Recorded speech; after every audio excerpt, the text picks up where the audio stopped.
I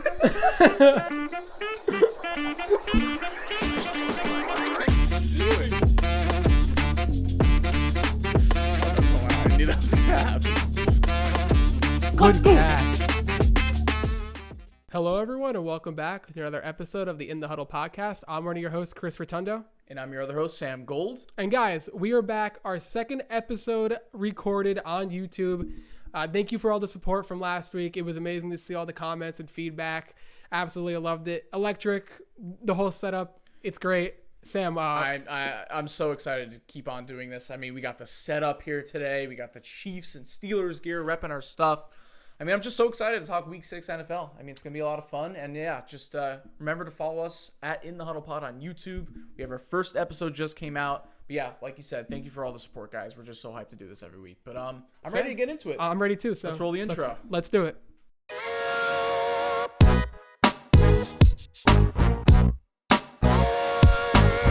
You're listening to In the Huddle with Sam Gold and Chris Rotundo.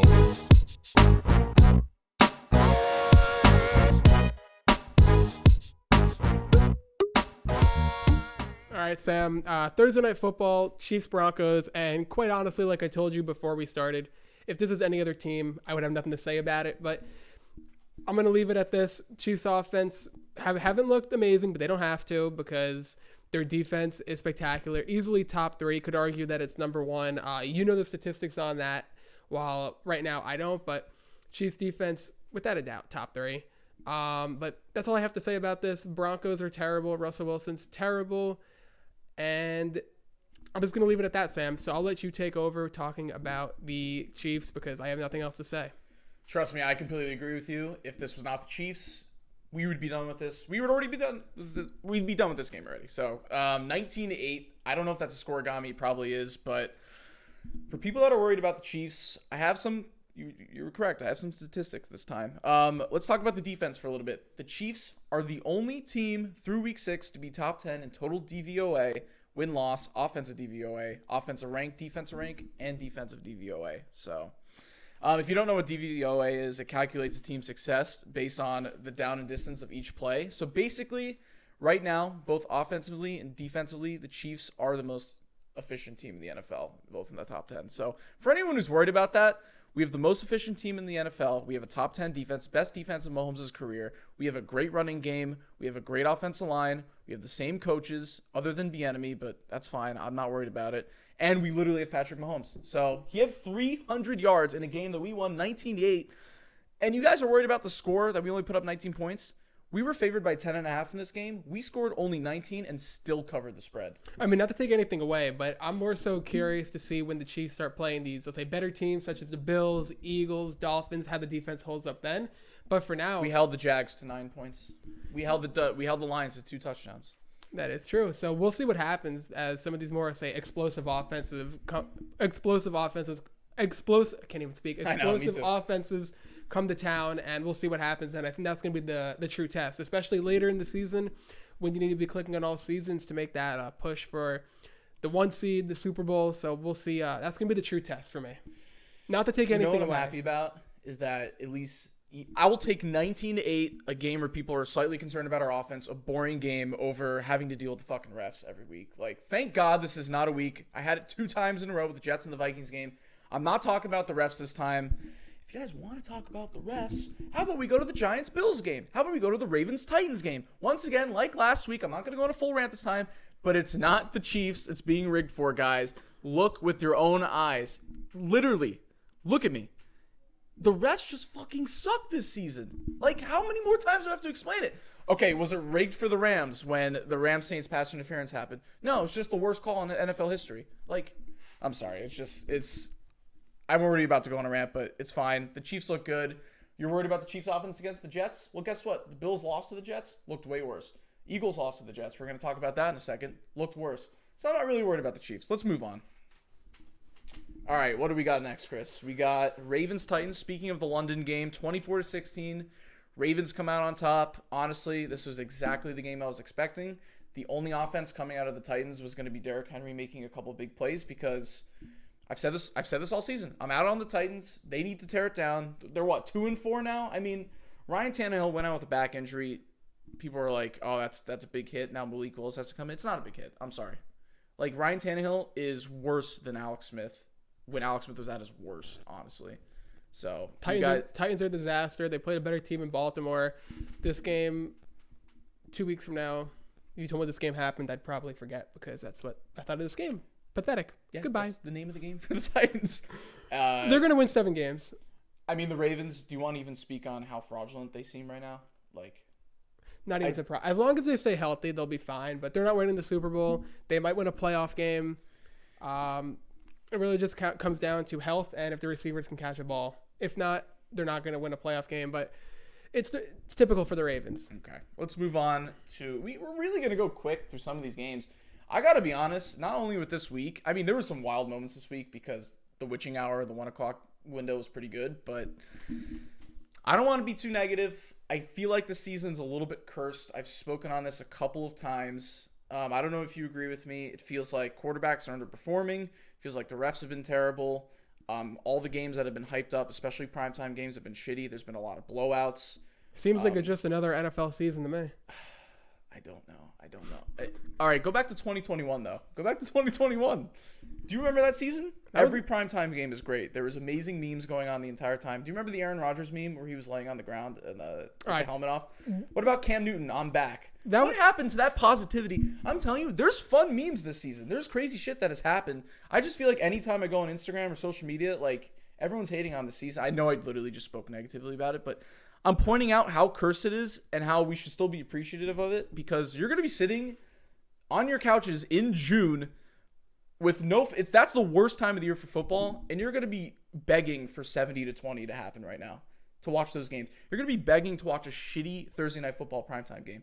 Honestly, I'm sick of people complaining about the season. That's my last bit of negativity because I wanted to get out of the way. As long as Scott Hansen is in our life, it's fine. It's fine. As long as I think I'm on social media too much. As long as I get to see Scott Hansen on my screen for 7 hours of commercial-free football every Sunday, life is good. I don't care how good or how bad the week is. He brightens up my day. Every week I look forward to it. I look forward to Scott Hansen. I look forward to Red Zone. Good. I want to hear this positivity. Whether I get crushed in fantasy, whether I win in fantasy, it doesn't matter. Scott Hansen brightens up my day. That is another thing. I got to just keep remembering, 1, social media is just negative in general. 2, it's the only people that are commenting these things are people that are addicted to gambling. And they're pissed off whenever something happens in a game when you can just sit down and enjoy Red Zone. I got to have your fantasy teams, but like, look, I've been negative a lot. I literally started this rant with being negative, but I just hit a turning point. Guys, we're going to be the midway point in a couple weeks, and you guys are going to be like, oh, this season went by so fast. I can't believe it. Yeah, because all you're focusing on is hating on fucking the Taylor Swift story. Like, I get it's annoying. Like, other shit. Like, who cares, guys? Like, let's just enjoy the season. I'm having a lot of fun. I don't know about you. This is kind of random, but I feel like I have to say it. My favorite, I guess, week of football, I'll say slate, is the mini Thanksgiving slate when you have those 3 games. I don't know why. I just always like it so much. There is something nice about it. It's the fact it's a holiday, the food, there's football on. I don't know how else to explain it. It's just my favorite day of football this season. Things will get better. We haven't hit the stride yet of November, December football. I mean, that's when it's become electric. All right. We should talk about Dolphins Panthers. I'm done with the rants for now. This is a game that I said, can the Panthers get their first win against the Dolphins? It seemed like that to start off, 14-0 in the first quarter for the Panthers, and then Miami said, you know what, enough clowning around, let's go and let's play football, and they win 42-21. Not much of a game. Raheem Mostert has 11 or 12 touchdowns on the season. Leads the league, yep. A lethal day for him in fantasy. If you played against him, I'm sorry. If it's not you going up against Achane, you're going up against Mostert, Hill. This offense, anyone can score, anyone can ruin your fantasy day. It's a fun team to watch. It's just the defense is my only concern. They're not the best defense. That could hold them back. But besides that, not much of a competition. Adam Thielen, he looks reborn again here in Carolina, being the number 1 target. I have him on my fantasy team. He's the wide receiver 3 in fantasy. Can you believe that? I mean, he got I think 10 targets at the end of the first half. He's had over 20 points since week 1. Yeah, he's electric. Great vet for Bryce Young to lean on. But you know what? The Panthers need to go out there and need to get themselves a certified number 1 receiver in this league to help them out. It's that type of season for the Panthers. Sucks that they don't have a first-round pick this year because they would need it. But Hey, what are you going to do about it? No one's going to remember that they went on 14-0, except Panthers fans. And they'll probably even forget. Except for me, because honestly. I have the text I sent you. Dolphins fans and Al's uncle. No, that's your uncle. I'm sorry. Your uncle's a Panthers fan. Yeah, he's the only Panthers fan I know on earth. Okay. One more note, Dolphins fans, if you're listening, any Dolphins fans listening, please enjoy this season. You guys remind me a lot of the 2018 Chiefs. I don't know if you're going to make it to the Super Bowl. Your defense is very sketchy, but as long as you stay healthy, it's going to be like this mostly every week. This is exactly how I felt as a Chiefs fan, where you get to just turn on the TV on Sunday and just hope for 6 touchdowns. That's what you're starting to expect. So good on the Dolphins. I mean, everyone knows they're my second favorite team, and I like watching them play. All right. What do we got next? Yeah, I don't care about this game. Texans, Saints. Texans, surprisingly, way better than I thought. They tied their win record on the year so far with 3, which is great for them. CJ Stroud looks to be have a young quarterback, promising future. The Saints, Sam, you and I are both out on them. Derek Carr somehow looks worse than I thought. How do you throw for 353 yards and put up 13 points? Can someone explain that to me? Doesn't make sense to me. The Saints are just they're such a bummer. I guess the biggest story Remember I have. how fun it was? Sorry to cut you off. No, go right ahead. Remember how fun it was just a few years back to watch the Saints every Sunday? Michael Thomas getting 15 catches a game. Exactly. Saints Steelers. Remember how fun that game was 5 years ago? Sorry to bring that up. No, Was I that know. the game that Juju dropped the ball? Okay, or fumbled it. The fumble, yeah. Saints Rams. Breaking my heart once again, Sam. Breaking my heart. I'm sorry. I didn't mean to bring it up. I'll bring up the Jaguars game if you want me to. No, let's not. I'm kidding. Let's not. You can bring up tons of Chiefs games. It's all right. Yeah, you know what it is? I just miss the Saints. I miss the Saints. They're always fun to watch throughout my entire time. It's the Drew Brees effect. That's why. That season, I remember Christian McCaffrey. He would always go off for like 25 fantasy points a game, it seemed. Like, if you had him and Michael Thomas on your team, you could just have those two, and they'd pretty much... Alvin Kamara. You said Christian McCaffrey. Oh, Kamara. Him too. I mean, the Panthers were more fun with Christian McCaffrey. McCaffrey...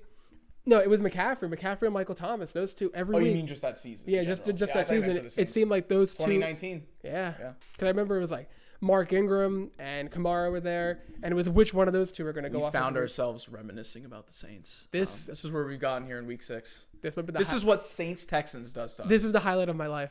I mean, this is what a game that presumably looks close, was a 1-score game, came down to the last second for the Saints to try to win it, and we're really not even talking about the game because this will have no... The only thing I wanted to say about this game was that CJ Stroud's interception streak came to an end. He finally threw his first interception. Some people say he needed that, but that would have been cool to go even farther. And I they like CJ still got to win. It's all right. And they're right in the mix for the playoffs, which would be some story. Crazy. I don't know how the Texans... I don't know how they did it. I know their coaching staff has been really good, and they're being smart in the draft, but let's stop talking about the Texans. This is a waste of our time. Also, this game is a waste of our time. Commanders Falcons. Yeah. I don't want to have to keep saying it. Like, Kyle Pitts scored a touchdown, and I don't want to speak about this anymore. I'm done. His 3rd touchdown on American soil. I mean, we should mention, I've mentioned it like 3 times. I'm just going to mention it quickly. Falcons, I have absolutely no remorse for you losing this game until you put in Taylor Heineke. I get it. You just won with Desmond Ridder. But at some point, you got to have the fellow fan in you and just go, fuck it, Desmond, we like you right now. But this has to be the Taylor Heineke. They're sitting here 3-3. They're not going to make a quarterback change anytime soon, being that...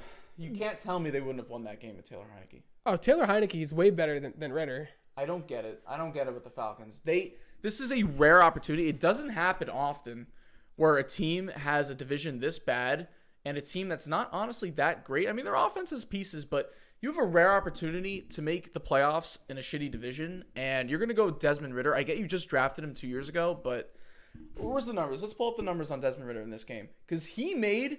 I mean, Arthur Smith, you will go back and look at the clips. He looked pissed. He looked pissed. It wasn't even pissed. It was, like, destroyed. Like, what did I do?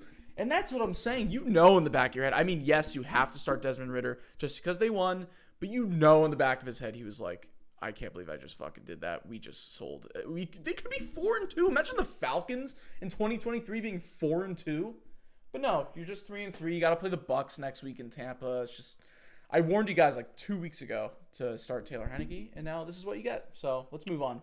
Jags, Colts, and Jaguars took care of business against their division rival in what was a much of a one-sided game, but for the Colts fans, it goes from bad to worse. Not only do you get beat up this game, you are going to most likely lose Anthony Richardson for the season that came out, that he's probably going to have surgery on that shoulder and done for the year, which it sucks because it was so much fun to watch, but at the same time, get the surgery, come back 100% next year, regroup. You're 3-3, which I don't think too many people would thought. I would think they maybe 2 wins at this point. I don't remember what I had them, but it had to be no better than 5-12. I think I had them like 4 or 5 wins. I have to go back and check, but still, this season, everything you saw from Anthony Richardson, Jonathan Taylor, you extended him. He's back, starting to get into the swing of things. Zach Moss looks amazing. This season, I don't care what happens towards the end. It was a win. It was a W season, I have to say. It was a win. I'm really happy what I saw from them, and a lot of promise going forward. So, Colts, the season's over. No Anthony Richardson, but at the end of the day, it's a step in the right direction along with the Texans as well. So, 2 teams that rebuilding, taking a step in the right direction. And on the Jags side, honestly, I don't know what it is with them this season. They won by 17 points. I just still really can't get behind them. I know you're a big Jags guy, but there's something with the way that Trevor Lawrence is playing. 181 yards, 2 touchdowns, 1 interception. I know Travis Etienne had a big day. It's not like Trevor Lawrence needed. And Trevor Lawrence also got hurt. 55 yards on the ground, 28 through the air, 2 touchdowns. There's something slight. We'll talk about the Eagles later. I kind of feel the same way about the Jags right now, in that there's just something a little bit off about Trevor Lawrence this season. And he's had these types of mistakes all year, and I don't know. Look, you were bound to beat the Colts because I'm pretty sure they beat the Colts in Jacksonville, 10 years in a row at this point. So that was already slated to be a win. Good for you. You're 4-2, but just keep an eye out. Look, you can't apologize for a win, especially a blowout, but I'm just getting the vibes that Trevor Lawrence is just... He's not cut out to be elite yet. We'll see. I mean, he was like this last year, and then he made a good playoff run, so we'll see. So let's move on. Bengals, Seattle. And one thing that sucks about this week is the Steelers were on a bye, and then the AFC North, they all won this week, which right. Pretty tough to watch that happen. And the Bengals, they beat Seattle, and this is the perfect time for them to have a bye because you go in, a little bit of a win streak, some confidence. Didn't play your best football, but the offense hasn't looked too good. Something's up with Joe Burrow this year, the calf. The offense hasn't looked the same. But I'm a big fan of having bye weeks later in the year. More injuries, you need it then more. Yep. But if there was one scenario when I could point to an earlier bye week being for the better, this is it. You're 3-3. You get back to 500 after that horrendous start, and now you can regroup. So solid for the Bengals. Seattle, tough loss. Kenneth Walker looks amazing. What is he, the RB3 on the year for fantasy? Probably. Does he really? Let's check his stats a second. He does not look amazing. He is just the touchdown god. Trust me. Look at this. 3 yards a carry. I'm pretty sure there was a few weeks back where he averaged under 2 yards a carry and he had 2 touchdowns. Yes, good for fantasy, but we got to keep the Seahawks in check. I don't know. They're also a little bit sketchy to me. Seahawks, they're going to get to the playoffs going 9-8. It's the same as last year, except now that the storybook season is over and Geno Smith is now on to his second good season, they're kind of just going to fly under the radar. Also, we should mention not Trent Irwin. We have a new guy on the Bengals, Chris. What is his name? Andre Yoshivas? Do you know about him? This guy is a motherfucking... Where is he? Look at him. 1 catch. 3 yards and a touchdown. Look at this. Oh, that's the guy I mentioned last week. I just realized. He's the rookie. He's the rookie. Wait, how did I mention him last week? I thought I mentioned Trent Taylor, and then this was another guy. No, you mentioned him last week. We pulled him up. All right, this guy's just been on my mind. I can't help it. I mean, look at this guy, man. I mean, I don't know what that is. I don't know. You got to change that. But that guy looks like a freaking beast, man. I mean, all right. Should I get you a Yoshivas jersey? Can you actually? I will. If you actually get me a Yoshivas jersey, I'll replace this Mahomes jersey with Yoshivas. Only on weeks where the Chiefs lose and the Bengals win. If you can make that deal. I'm sure a Yoshivas jersey is like $1. I mean, come on. All right. I never thought in my life we'd be speaking about We pick random wide receivers every year. The first year we picked Chad Johnson or Chad Hansen, remember? I mean, this year it's got to be Puka. He's on Puka Puka. Sorry, I had to do that because you did that last year or last week. I'm sorry. All right, and this is where the episode ends. Goodbye. All right. Just like last week, now it's gonna be me doing the show. All right. Vikings Bears 19-13. The Vikings won. All right, next game, Chris. I mean, do we really need to? No. No, I'm not even. We legit don't need to. No, I'm. Tyson Bagent. Just remember that name. I think Just remember who that was name. it? The Bears signed. Who the hell did they sign to their practice squad? I'm gonna attend the Bagent pageant next week. That's my guy. All right, I'm gonna. Who did? Never mind. No, ask me. What's going on? No, who did the Bears sign to their practice squad today? I don't give a fuck. Trace All right, McSorley, I think. Wow, I totally forgot about him. Because Fields has the I wrist totally injury. forgot about Okay, I already spoke too much about that game. Anyway, Browns 49ers. Jake Moody must have been in a mood after this game. I am so sorry I just did that. Okay. I am...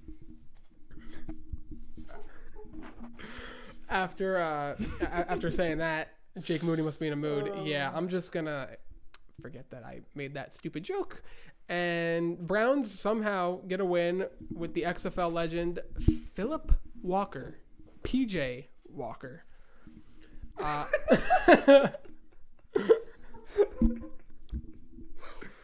Doing all right. 49ers Browns win 19-17.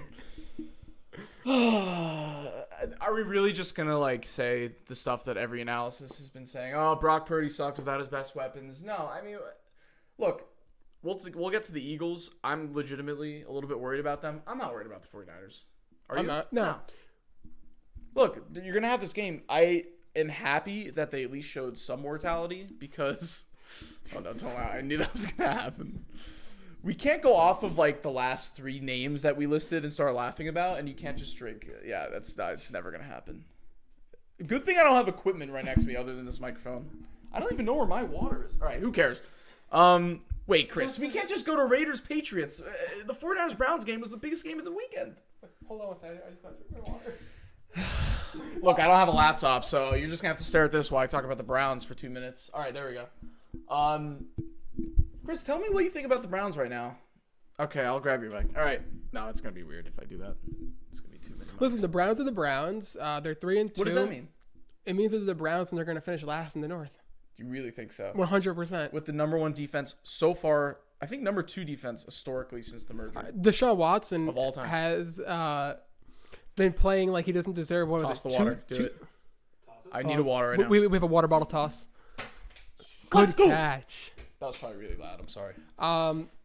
Deshaun Watson, when he's back and healthy, he hasn't played like he deserves. What is it? $260 million guaranteed. No one deserves that money other than the top 3 quarterbacks in the NFL. Exactly, and they gave him all that money, and he looks pretty mediocre to me.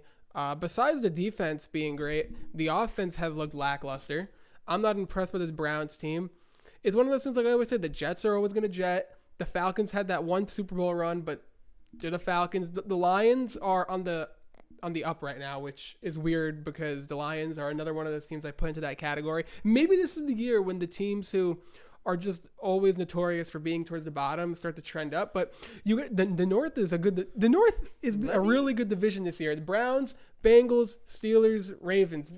It's wide open. It's wide open right now. Let's get a quick look at the Browns' schedule coming up because I am pretty curious. I trust you when you say the Browns are going to Browns because, you know, people who are fans of certain teams probably don't look into other divisions as often. You know the Browns better than anyone else, as the way I would say the Chargers are going to Charger. I mean, have their schedule? Okay. Perfect. So they have the Colts, which very winnable game. Yeah.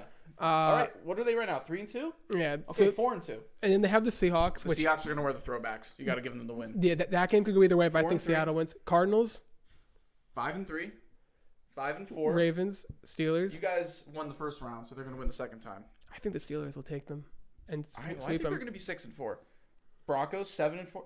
Look, they have a path to at least 9 wins, in my opinion. Deshaun Watson or not. I mean, this defense has proved that they are historically great. Listen, I agree. There is a path, just like there's a path for every team. But at the end of the day, it's the NFL. Crazier things have happened. There's not a path for the Broncos.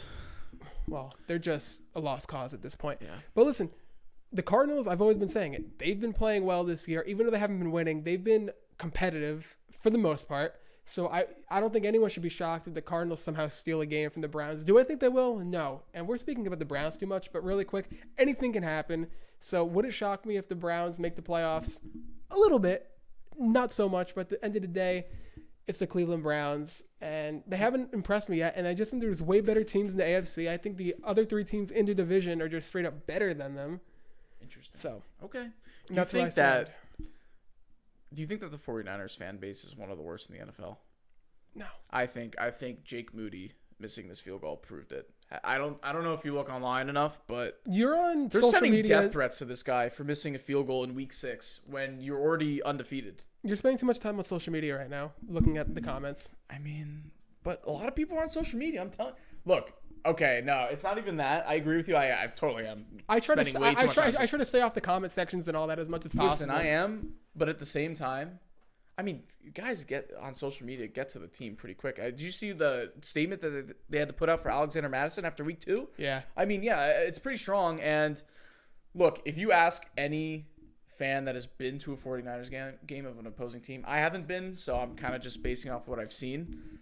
They're the Raiders. They're the Raiders fans, the Eagles fans of Northern California. I mean, they are, I don't know. I've seen some really bad shit. You would know more than me because you're more into the whole Yeah, comment sure. section type of thing Yeah. world than I am. I'm more so just, they 49ers lost, fans, move on. You guys are fucking spoiled.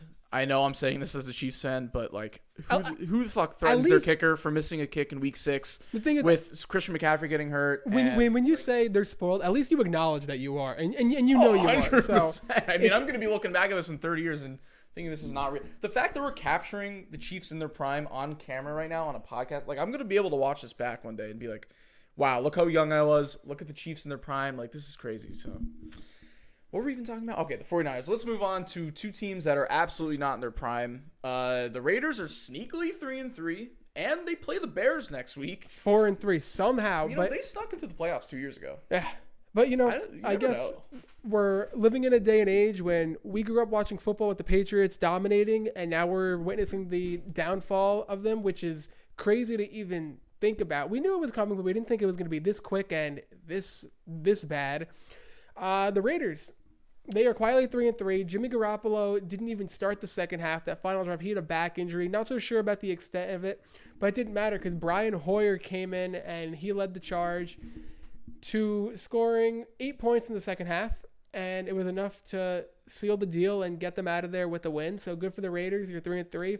Patriots, I don't care. I don't care. The worst thing that could have happened for Patriots fans after the last 2 weeks that they had is the exact same ending of the Patriots-Raiders game from last year happening again.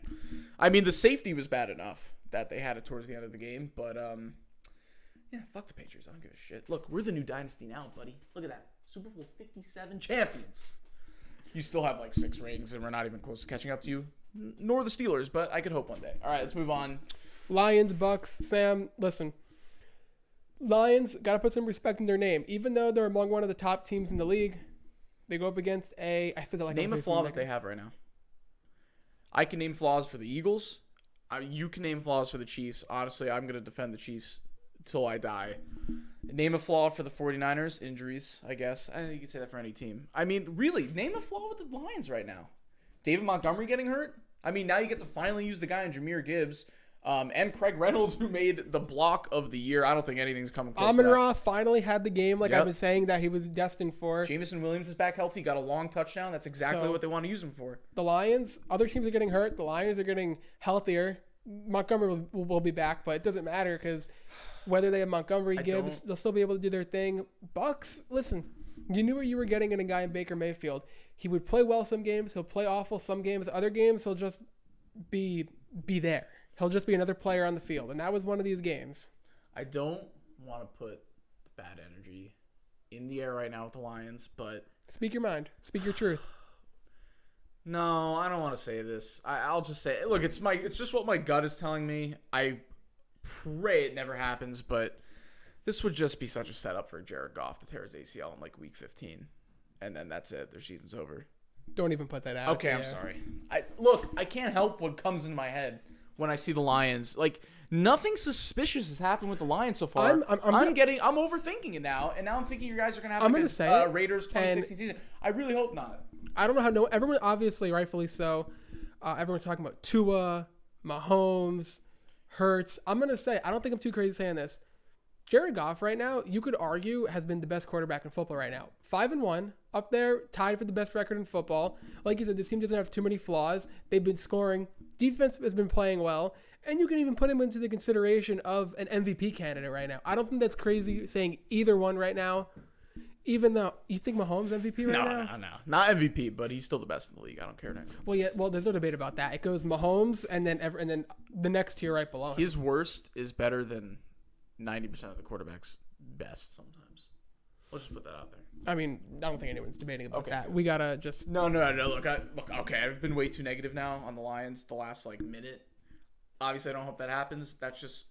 Look, Lions fans have probably thought the same thing. They're probably like, this is fucking awesome, but I'm a little bit suspicious that nothing weird has happened yet. And anyone can be. I've been watching the NFL for 20 years. And ever since the Lions got Jared Goff, if you guys have been listening to us on Spotify and Apple, you know I said Jared Goff was a bridge quarterback, and I was wrong. Jared Goff is the guy here for now, unless they miraculously land in some situation into the Lions. You know what I'm trying to say. Jared Goff's the guy there for now. There's no question about that. I was wrong. I'll admit that. And just like my Carson Wentz take, throwing it back. I've been wrong a lot. I've been right a lot.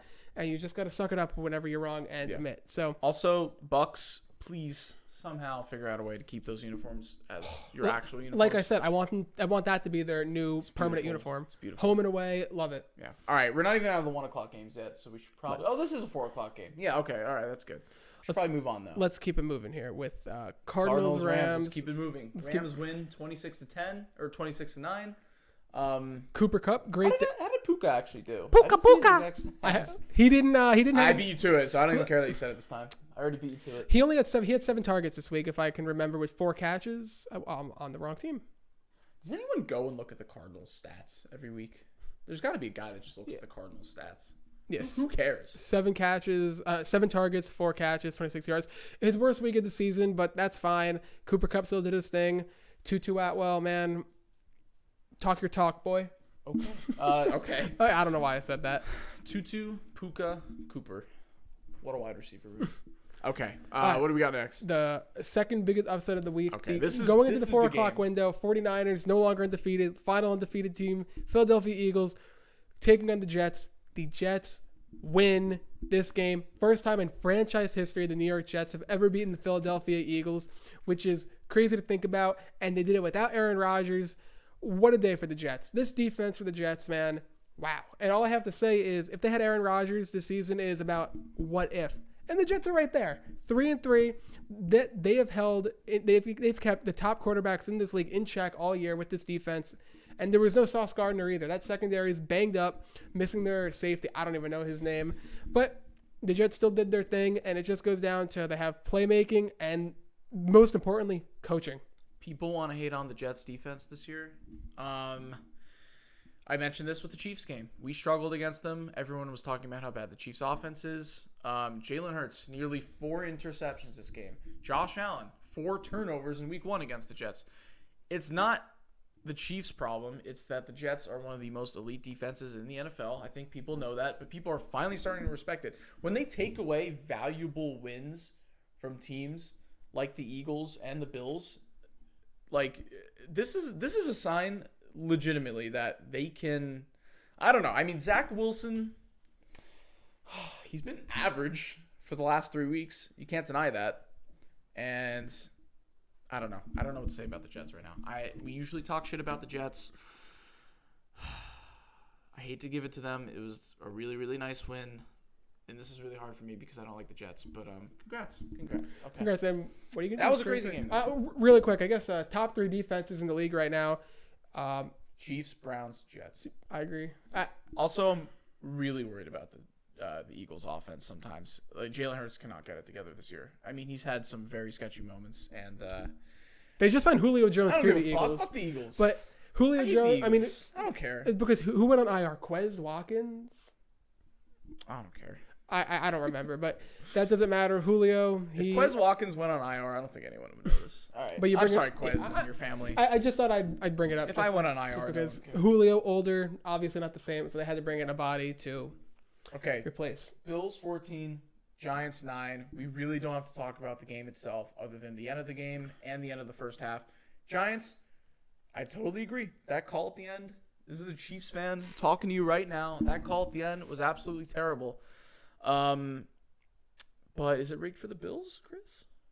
Is the league rigged for the Bills? Are the Bills the darling of the NFL? Sam wanted to see the Bills lose more than anything. No way. No, I'm actually glad that they won, and they won in this fashion by a call that is way worse than any call that the Chiefs have ever gotten. I'm sorry.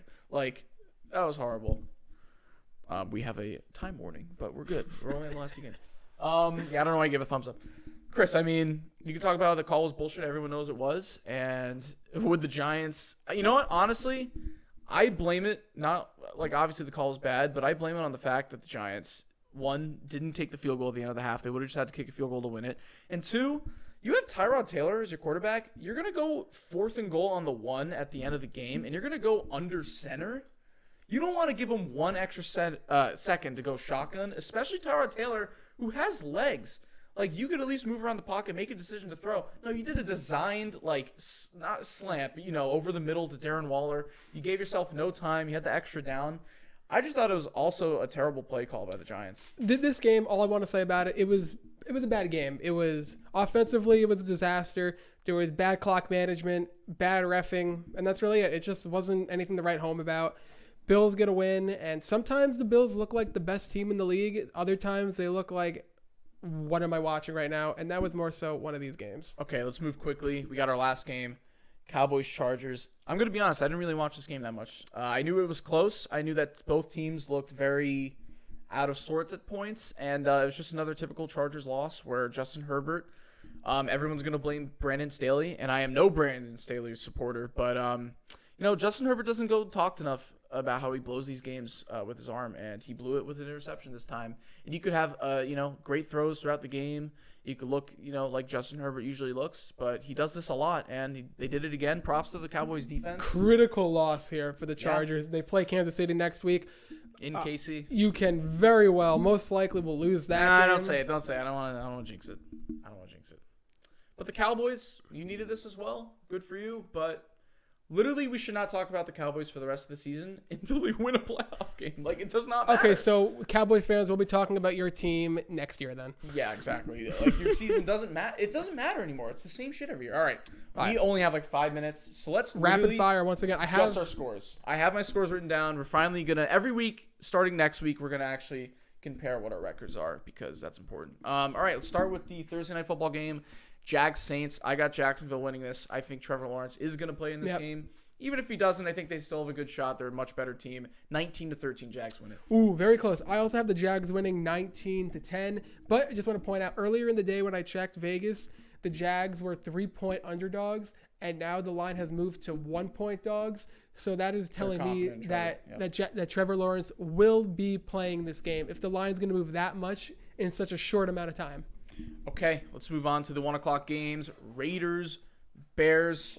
Chris, you could probably just scroll like the main page. We don't even have to click on the games. We're going to go rapid fire. Raiders, Bears, we got it right here. I got the Raiders moving to 4-3 on a winning record. I'm just not a Tyson Bagent. I know I'm part of the Bagent pageant, but it's just not going to work in that sense. I'm sorry. The Raiders win 24-20. I told you exactly where my score lied when we started this, and it was 15-7. Raiders are going to win. It's at Chicago. That should not shock anyone. All right. The main camera right now is being fixed on, so we're going to look at our own cameras here. Let's go Browns, Colts. The Browns defense is going to keep rolling, especially with Richardson out. It's in Cleveland once again. I'm going to go Browns 17, Colts 10. I have this game being a little bit closer. I have this game Browns 24, Colts 22. Okay, and then we got Washington at MetLife playing the Giants. First divisional game of the year between those two. I got the Commanders coming out on top. I think Giants fans think they might have this one. It's going to be close. I got the Commanders winning 20-15. Sam, you always say go with my gut, and I can never be confident. I can never be comfortable going with my gut. We have a split game here. Giants are going to win 23-21. I don't know how they're going to win this game. I don't know how they're going to put up 23 points, but if there's a will, there's a way. And Giants fans, they're going to get their second win on the year. Okay, and then we got probably the game of the week, in my opinion, other than the Chiefs game, because I think it's very interesting. Ravens, Lions. This one's going to be fun. I have it going into overtime. I'm going to have the Lions pulling it out. I'm going to keep rolling with the Lions until they prove that they're not one of the most complete teams in the NFL. I think the Ravens are a little bit fraudulent. It's going to be fun, though. I got the Lions winning in overtime 30-24. I have Sally, Baltimore winning this game. As much as I want the Lions to win, split game? I just think that Baltimore is going to come in and take care of business here. I think they're going to win 33-28. Points will be scored. Don't be shocked, though, if the Lions come out here and dominate this game with the way the Ravens have looked. I can see it being a defensive battle. It can go either way. I hope it's offensive. It will be. I really do hope this game is a really good game because I have this one circled. I'm sick of these games being hyped up and they disappoint. All right. Bills, Patriots. This one's fairly simple in Buffalo. Bills win at 37-12. Yep, I have Bills taking care of business, 30-14. Seattle, Arizona. We don't have a lot of 1 o'clock games. We're already in the 4 o'clock window. A lot of teams on bye. I have the Seahawks pulling it out after a tough loss last week. They're going to win this one against a division opponent, 21-13. Division game, Arizona does play teams tougher than people would think. So with that being said, Seattle will win this game, and I have my lucky number 25 for the Seahawks, and the Cardinals will score 20. Okay, Chris, I'll let you pick Steelers-Rams first. Steelers-Rams. Now, this is a game that can easily go either way. These are two teams that either look good or look bad. The Steelers, it's more so will their defense show up, and they're going to need to take care of business and lock down not just Cooper Kupp, but also my boy Puka. Hopefully they do. I have the Steelers just squeaking out a win when they get Deontay Johnson back, and I think Freiermuth should be back. I have it being 24-23. Pittsburgh narrowly escapes this game. This is a rare TJ Watt versus Aaron Donald matchup. Two best defensive players in the NFL. We have another split game. I have the Rams winning this one, 20-16. This one I'm just split on, but coming off the bye week, guys coming back from injury, I just see it as Steelers. It will be an interesting game. Listen, the Steelers, their biggest thing is TJ Watt needs to get pressure, and they need to contain the wide receivers on the Rams. Okay, and then we got Chiefs-Chargers. It's not going to be a walk in the park. I know people think we're easily going to beat the Chargers, especially they just lost last night. I'm sorry, our games are always close. The Chargers usually split with us. We did beat them last year twice, luckily. I got to keep picking the Chiefs, though. I'm really confident in our defense. It's going to be close, though, and I think this will be our worst defensive game so far, just because the Chargers usually have us figured out pretty well. It's going to be close. I'm going to do Chiefs 27, Chargers 24. I have Chiefs winning 23-17. Chargers, listen, as much as I want to say, oh, Chargers going to win against their division rival, it's not going to happen. The Chargers are going to charge. They're going to fall to 2-4. I'm done falling into the trap of picking the Chargers to win games. Okay, this game's going to be a snooze fest. Packers-Broncos in Denver. I got the Packers sneaking this one out. Game-winning field goal, maybe. Just a boring mid-scoring game, 19-17. I have this game being a little more one-sided. Packers winning 27-13. Denver not going to get anything going. Jordan Love should look better against a horrendous defense, so a good bounce-back spot for the Green Bay Packers. Okay, and then finally, we got Lions-Ravens this week, Chiefs-Chargers, and then we got a Sunday Night Football. Please, God, football God, just let this game be fun. I'm sick of hyped up games, disappointing. Dolphins-Eagles should be absolutely fucking electric. I'm picking the Dolphins to win this game. I'm on the hype train. I don't think it'll be like a crazy shootout, but I think 26-21 is fair. Both offenses get their share of points, but also defenses making a few plays here and there. It's going to be really close. I just don't see the Eagles losing back-to-back games yet. I wouldn't be surprised if they don't lose back-to-back games go either way. all season. So I'm going to go with Philly winning, bouncing back. They're going to score 34 points, and the Dolphins will have 32. I feel bad. Very, very close game. It's going to be crazy for both teams. The fans are not going to enjoy this game just because of how crazy it will be. I feel so bad for Dolphins fans. They're way too laid back and nice to compete with these Eagles fans. I mean, it's going to be absolute havoc. Philly's pissed after losing to the Jets. Yeah, exactly. And they're pissed. And it's a primetime game. Finally, if anyone thinks this is going to be close, just go get your brain checked. 49ers, Vikings. The 49ers coming off of a loss. Kirk Cousins, Monday Night Football. I mean, the only quarterback worse is basically Daniel Jones. 30-16. I think the Vikings get a garbage touchdown at the end, but it's really not close at all. We are so close. Sorry, Al. Sorry. I have the 49ers winning. You guys had a nice win last week. I have the 49ers winning. I'm showing Sam the score 29-16 right now. I actually almost picked that. I almost have said we 29. have we ever had the same score for Probably a game? Yeah, I think there was like a week last year where it was like weirdly close every time. But wow, that's it. We went by those quick, but look, I just hope these games just don't disappoint. There's a lot of good matchups coming up. I really want it to be good. But it's guys, exciting now. The trade deadline is looming, so listen, we're almost halfway through the season. Sucks to say, but at the same time, we're going to have the graphic for the playoff picture coming on each week of AFC, NFC. That's right. So the playoff picture is going to start in the hunt coming up. And the trade deadline is going to be super exciting. I see a lot of big moves potentially happening involving draft picks. So I'm excited for it, Sam. Any final thoughts? Week 7. I can't believe it already. Already going to be late October by next week. But that's it, guys. Like I said earlier in the episode, please follow us at it's In the Huddle Podcast, not pod. Yes. In the Huddle Podcast on YouTube. We already have our first video coming out. We're going to have this one coming out on video once again this week. If you're here watching on YouTube, don't forget, like and subscribe. Yes, please. And comment. We love the comments. We love the likes. And that's it. I mean, ring the bell. Oh, I didn't know what you were saying. Turn on post notifications. That's right, you're right. I was like, what's ring the bell? See, I'm not used to all the YouTubes. He's doing the cowbell. All right. Yeah, ring the bell, which just means notifications. But yeah, besides that, follow us on TikTok, _InTheHuddle_, and at the In the Huddle Pod on Instagram. We're going to be posting clips and stuff of that sort. So we're really happy about it, and we really want this to keep growing. Got a nice setup here. We're really improving it week by week. And yeah, that's it. That's all I got to say. So thank you guys for watching another episode. We'll be back next week. All I have to say is I'm excited for week 8, man. Okay, I thought you were about to say week 7. Puka. Puka.